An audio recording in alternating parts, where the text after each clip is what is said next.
Trucs et astuces sur Moodle. Bienvenue sur la vidéo de présentation de votre espace de travail. Sur votre cours, vous aurez un certain nombre d'outils. La première action à réaliser une fois que vous êtes sur votre espace est d'activer le mode édition.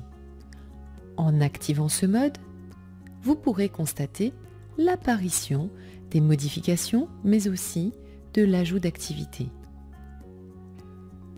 La modification offre un certain nombre de possibilités. Par exemple, vous pouvez entrer dans les paramètres, déplacer à droite pour donner un visuel beaucoup plus marqué, afficher ou pas l'activité ou la section.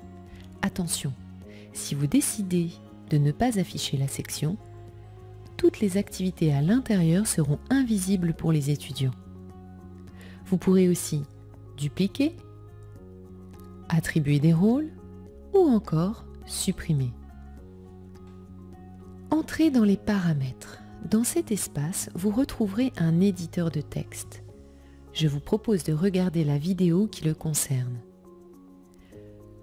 Vous pouvez aussi personnaliser le nom de la section. Pour cette section, je vous propose de remettre l'intitulé de votre cours, si celui-ci n'est pas déjà mis. La restriction de l'accès fait partie du module 2 de la formation Moodle. La modification des activités ou ressources est différente de la modification de la section. Vous n'aurez pas les mêmes fonctionnalités. Lorsque vous entrez dans les paramètres, vous retrouvez l'ensemble des fonctionnalités de l'activité, notamment celles que vous avez pu voir lors de la création de cette dernière.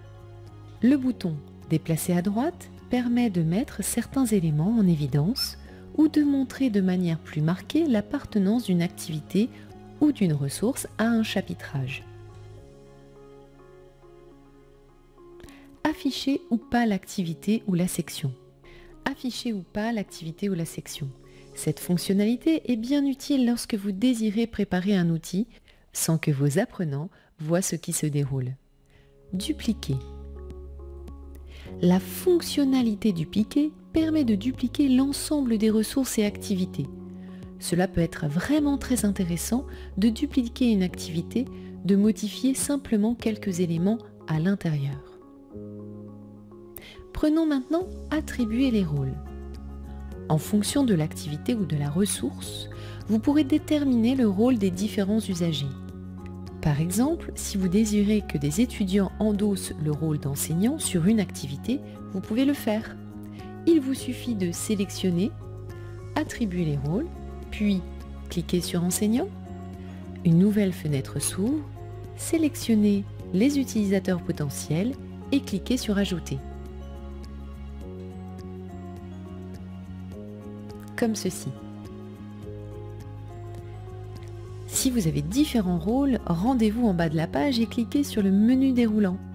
Sélectionnez le rôle et repartez sur la sélection des utilisateurs potentiels. Au fur et à mesure que vous sélectionnez les utilisateurs potentiels, la liste diminue.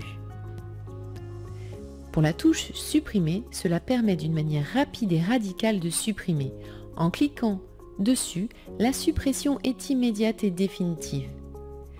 La vidéo de votre espace de travail est maintenant terminée. À vous de jouer!